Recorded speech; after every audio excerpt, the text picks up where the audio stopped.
Hello friends, good morning. Welcome back to my channel Bengalis blog. তোমরা সবাই কেমন আছো? আশা করছি সবাই খুব ভালো আছো। আমরাও কিন্তু বেশ ভালো আছি। তো অনেক দিন যাবৎ আমি কোনো রকম কোনো ভিডিও দিতে পারছি না, কিছু প্রবলেমের কারণে। তো যাই হোক, আমি অনেক দিন পর আবার তোমাদের সঙ্গে নতুনভাবে মানে ভিডিও দিতে শুরু করছি। তোমরা আগের মতোই আমাকে ভালোবেসো এবং অবশ্যই কিন্তু আমার পাশে থেকো, কারণ তোমরা পাশে না থাকলে কিন্তু আমি এগোতে পারবো না। তো আজকে সকালটা শুরু করছি আমি একদম ঠাকুরঘর থেকে। সকালে উঠেছি, উঠে নিয়ে সমস্ত বাসি কাজ সেরে স্নান সেরে নিয়ে সরাসরি চলে এসেছি কিন্তু ঠাকুর ঘরে। আর তোমরা জানোই যে আমি কিন্তু সকালবেলা শুধুমাত্র গোপাল ঠাকুরকেই সেবা দিই, আর বাদবাকি যে ঠাকুরগুলো রয়েছে সেগুলোকে মা সেবা দেয়, মানে আমার শাশুড়ি মা। তো সেই গোপাল ঠাকুরকে সেবা দিয়ে আমি কিন্তু চলে এসেছি এই যে আমার ছেলের স্কুলের ব্যাগ গোছাতে।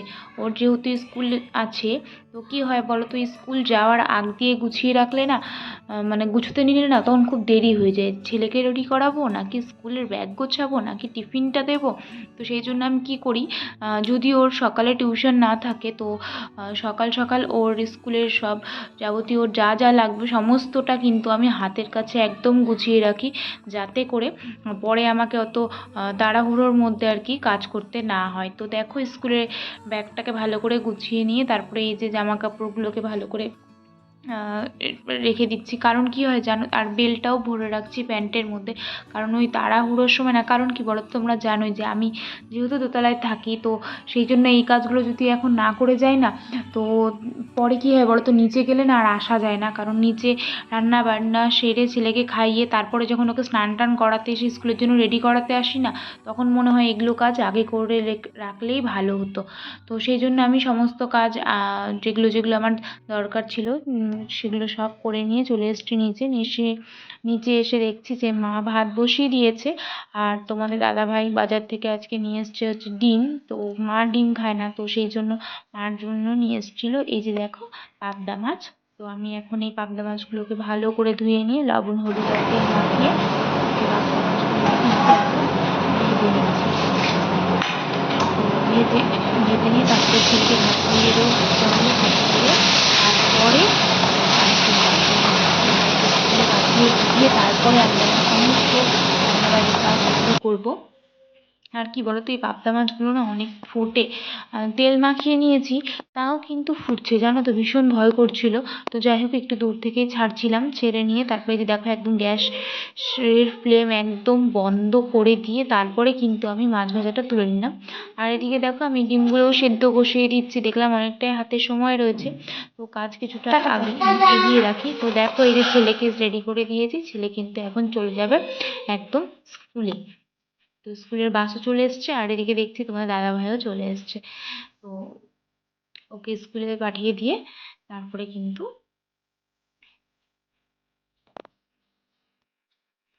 ওই যে ও স্কুলে চলে গেল। এই যে ও স্কুলে চলে যায় না, তারপরে বাড়িটা ভীষণ ফাঁকা ফাঁকা লাগে জানো তো। ও খুব চঞ্চল, তো সারাটা দিন বাড়িতে থাকে, দুষ্টুমি করে। তো যাই হোক, কি আর করার বলো, স্কুলে তো পাঠাতেই হবে, স্কুলে যেহেতু ভর্তি করেছি। তো তারপরে এই যে দেখো ওকে স্কুলে পাঠিয়ে তারপরে আমি আর মা খেয়ে নিয়েছি। আর তোমরা জানোই আমরা কিন্তু সকালে ভাতটাই খাই, সেদ্ধ ভাত। তো সকালের সেদ্ধ ভাতটা খেয়ে তারপরে এই যে রান্না বান্না কিন্তু আমি একদম শুরু করে দিয়েছি। তো ওদিকে দেখো আমি বসিয়েছি হচ্ছে আমার যে মানে মার জন্য যে পাবদা মাছের ঝোলটা হবে সেটা বসিয়েছি। আর এদিকে কিন্তু আমি ভাতের জলটাও কিন্তু বসিয়ে দিলাম। আর তোমরা জানো যে আমি কিন্তু মানে আমাদের ভাতটা কিন্তু হাঁড়িতেই রান্না করা হয়। তো তারপরে দেখো ওদিকে ভাতটা ফুটছে, আর এদিকে আমি কিন্তু মার ঝোলটা নামিয়ে এই যে এখন দেখো মূলোর শাক নিয়ে এসেছি, এই মূলোর শাক ভাজবো, মূলোর শাকটা ভেজে নেব। তো আজকে সিম্পল রান্না বান্না, সেরকম কিছু নেই। তো ওর ভাবছি যে ডিমের ঝোল করব, আর মার জন্য মাছের ঝোল, আর আমার ভাস্তার জন্য তো একটা আলাদা ঝোল, মানে আলাদা একটা ঝোল হয় তোমরা জানো। তো আর এই যে মূলার শাক ভাজা আর ডিমের ঝোল করবো। আর ডিমের কারিটা ভাবছি আজকে একটুখানি অন্যরকমভাবে করবো, মানে ফুলকপি আলু দিয়ে। তো এই বাড়িতে না সাধারণত আলু দিয়ে শুধুমাত্র ডিমের ঝোল খাওয়া হয়, ফুলকপি দিয়ে খাওয়া হয় না। তো আমি আবার আমার বাবার বাড়িতে না ওই শীতের সময় বেশ ফুলকপি আলু দিয়ে ডিমের ঝোল খেতাম, একটু ধনেপাতা থাকতো, আমার খুব ভালো লাগতো জানো তো। তো সেই জন্য এখন আমাদের এদিকে কিন্তু হালকা হালকা একটুখানি শীতের দেখা দিয়েছে, তো ফুলকপিও বাজারে কিন্তু উঠেই পড়েছে। তো সেই জন্য আমি তোমার দাদাভাইকে বলেছিলাম যে আজকে একটু ফুলকপি নিয়ে এসো, তো ফুলকপি আলু দিয়ে ডিমের ঝোল করবো। তো তোমার দাদাভাই আমার কথা মতো বাজার থেকে 2টো ফুলকপি নিয়ে এসছে। তো সেই ফুলকপি দিয়েই আজকে আমি ডিমের কারিটা করব। প্রথমে দেখো আলুগুলোকে ভালো করে ভেজে নিলাম। আর আলুগুলো ভাজার আগে কিন্তু তোমরা দেখলে আমি তেলের মধ্যে একটুখানি লবণ দিলাম, তাতে কি হয় বলো তো, আলুগুলো না লেগে যায় না। তো সেম প্রসেস দেখো, আমি তেলটা আর একটু গরম করে তার মধ্যে কিন্তু লবণ দিয়ে যে ফুলকপিগুলো ভেজে নেব। দেখবে ভাজার সময় একটুকুও কিন্তু ফুলকপিগুলো লেগে ধরবে না। আর ফুলকপিগুলোকে কিন্তু আমি আগে থেকে ভাপিয়ে নিয়েছিলাম, কারণ কি বলো তো, এখনও তো খুব একটা মনে করো যে শীত একদম খুব বেশি হয়নি, তো সেই জন্য ফুলকপিগুলোর না কেমন একটা মানে বাজে একটা গন্ধ হয়। তো সেই জন্যই কিন্তু ভাপিয়ে নেওয়াটা খুব দরকার। তো এই যে ভাপিয়ে নিয়ে তারপরে দেখো ফুলকপিগুলো কিন্তু আমার ভাজা হয়ে গেছে। দেখতেই পাচ্ছ ফুলকপিগুলো কিন্তু একদমই কিন্তু কড়াইয়ের সঙ্গে লেগে ধরেনি, বেশ সুন্দর কিন্তু আলাদা আলাদা রয়েছে। তো বেশ একটা ট্রিক আমার, মানে আমি যখনই এখন থেকে যাই ভাজি না কেন, আমি কিন্তু একটুখানি তেলটা গরম করে লবণটা ছড়িয়ে নিই, তাহলে কিন্তু আর কিছুই লেগে ধরে না। তো তারপরে এই ফুলকপিটাকে নামিয়ে দেখো আমি ওই তেলের মধ্যেই কিন্তু ডিমটাকে ভেজে নেব। আর ডিম ভাজার জন্য আমি একদম অল্প একটু তেল দিয়েছি, কারণ কি বলতো, মানে এই যে ডিমের ঝোল, ডিম ভাজতে গিয়ে যদি তেল বেঁচে যায় না, তো সেই তেলটা আমাদেরকে ফেলে দিতে হয়, ইউজ করা যায় না। যেহেতু মা ডিমের ঝোল খায় না, ডিমের ছোঁয়াও খায় না, তো সেই জন্য প্রথমেই কিন্তু আমি মূলোর শাক, মার ঝোল, ঋষির ঝোল, ভাত এইসব করে নিয়ে সম্পূর্ণটা আলাদা দিকে রেখে, এটা কিন্তু আলাদা দিকে মানে ওই গ্যাসেই রান্না হচ্ছে, কিন্তু আলাদাভাবে মনে করো যে একটু সাইড করে রান্না করা হচ্ছে। ডিমের ঝোলের সঙ্গে কিন্তু মানে ভাতের হাঁড়ি বা মার ঝোল এসবের জন্য কোনো কিছুতেই ছোঁয়া না লাগে। তো সেই জন্য তারপরে দেখলেই তোমরা ডিমটা ভেজে সেই তেলেই কিন্তু আমি তেজপাতা, একটা গোটা শুকনো লঙ্কা আর 2টো এলাচ আর একটা দারচিনি ফোড়ন দিয়ে এই জিরে, আদা, লঙ্কা, পেঁয়াজ এইসব বেটে রেখেছিলাম, এই বাটাটা দিয়ে ভালো করে মশলাটাকে একটু কষিয়ে যখন তেল ছাড়তে শুরু করেছে, তখন কিন্তু আমি ফুলকপি আলুগুলোকে দিয়ে দিয়েছি। ফুলকপি আলুগুলোকে দিয়েও ভালো করে মশলাটাকে কষিয়ে নেব। তারপরে কিন্তু আমি এর মধ্যে দিয়ে দেবো জল। অনেকটাই সেদ্ধ, 90% সেদ্ধ হয়ে গেছে। তো এই যে এই জলটাকে দিয়ে আর একটুখানি সেদ্ধ করব। আর এর মধ্যেই কিন্তু আমি এখন দিয়ে দেবো ডিমগুলোকে ছেড়ে দিয়ে উপর দিয়ে ধনেপাতা ছড়িয়ে কিন্তু আমি একদম ঢেকে দেবো। ঢেকে কিছু 5-7 মিনিটের মতো ফুটলেই কিন্তু নামিয়ে নিলে কিন্তু রেডি আমার এই আজকে ফুলকপি আলু দিয়ে ডিমের কারি। তো দেখো দেখতে কিন্তু ভীষণ সুন্দর হয়েছে, আর কি বলবো, খেতেও কিন্তু ভীষণই সুন্দর হয়েছিল। তো ডিমের ঝোলটাই লাস্ট রান্না ছিল, তো সেটা রান্না করে তারপরে কিন্তু আমি চলে এসেছি দেখো রান্নাঘর পরিষ্কার করতে। তোমরা জানোই এটা আমাদের হাউস ওয়াইফদের রোজকারই কাজ। তো আমি এখন এই যে দেখো গ্যাসটাকে ভালো করে মুছে নিচ্ছি। আর যেহেতু আজকে ডিম রান্না হয়েছে, তো সেই জন্য গ্যাসটাকে আজকে মানে দিনের বেলাতেও আর কি মানে সার্ফ দিয়ে মোছা হয়েছে। তোমরা জানোই দিনের বেলাতে যেহেতু আমরা সার্ফ দিয়ে মুছি না, রাতে মানে পরের দিন সকালে একবারে মোছা হয়।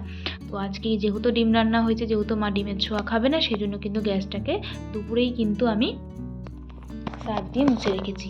তারপরে দেখো নিচে রান্না বান্না শেষ করে ছেলে যেহেতু স্কুলে গেছে, তো এখন এই যে বেডশিটটা আজকে চেঞ্জ করে নিচ্ছি। বেডশিটটা অনেকদিন হয়ে গেল চেঞ্জ করা মানে হচ্ছিল না আর কি। আজকে বেডশিটটা চেঞ্জ করে অন্য আর একটা বেডশিট কিন্তু আমি পেতে দিলাম। তো অনেকদিন হলে অনেক দিদিভাই আমাকে কমেন্ট করেছো, তো তাদেরকে সরি যে আমি কোনো রকম কোনো কমেন্টে রিপ্লাই দিতে পারিনি। তো এই কয়েকদিন আমি ভীষণভাবে মানে কি বলবো, আর ভীষণভাবে আর কি ব্যস্ত ছিলাম, তো সেই জন্য আমি কোনো রকম কোনো কমেন্টে রিপ্লাই দিতে পারিনি। তো যারা যারা আমার আগের ভিডিওতে কমেন্ট করেছো তাদের সবাইকে অসংখ্য ধন্যবাদ। তোমরা এইভাবেই কিন্তু আমার ভিডিওতে কমেন্ট করে যেও, কারণ তোমাদের একটা কমেন্ট কিন্তু আমাকে পরবর্তী ভিডিওতে এগিয়ে নিয়ে যেতে অনেকটাই সাহায্য করে। তো অসংখ্য অসংখ্য ধন্যবাদ। তোমরা কিন্তু এভাবেই আমার প্রত্যেকটি ভিডিওতে কমেন্ট করে যেও, ঠিক আছে? আর তোমাদের কমেন্টগুলো এত সুন্দর সুন্দর হয় না, মানে পড়েই মন ভালো হয়ে যায়। তো আমি এই নেক্সট ভিডিও থেকে চেষ্টা করব তোমাদের কমেন্টে রিপ্লাই দিতে। তো তারপরে দেখো খাটে মানে চাদরটা পেরে তারপরে এই ড্রেসিং টেবিলটাকে মুছিয়ে নিয়ে কিন্তু আমি চলে এসেছি এই ঘরে। এই ঘরটায় এসছে, এই যে দেখছো কতগুলো জামা কাপড় ধুয়েছি আজকে আমি। তো এই জামা কাপড়গুলোকেই সুন্দর করে কিন্তু ভাঁজ করে নেব। তো তোমাদের সঙ্গে কথা বলতে বলতে কিন্তু আমার প্রচুর কাজ হয়ে গেছে। দেখো জামা কাপড়গুলোকেও গুছিয়ে নিয়েছি, তারপরে ঘরের বিছানাটাকে গুছিয়ে নিলাম, তারপরে এই যে এখন দেখো ঘরটাকে ভালো করে ঝাড়ু দিয়ে নেব। আর ঝাড়ু দিয়ে নিলেই কিন্তু মোটামুটি আমার ওপরের কাজ কিন্তু শেষ। আর ছেলে আসারও সময় হয়ে গেছে। চলো ঘরটাকে ভালো করে ঝাড়ু দিয়ে নিই।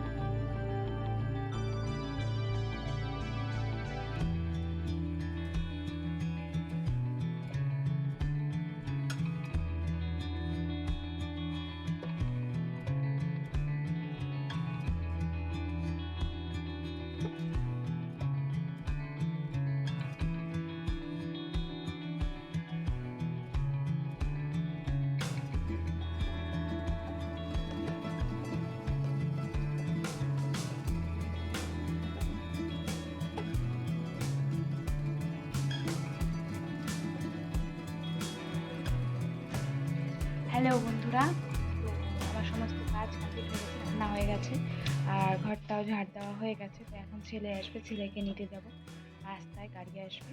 তো চলো যাওয়া যাক।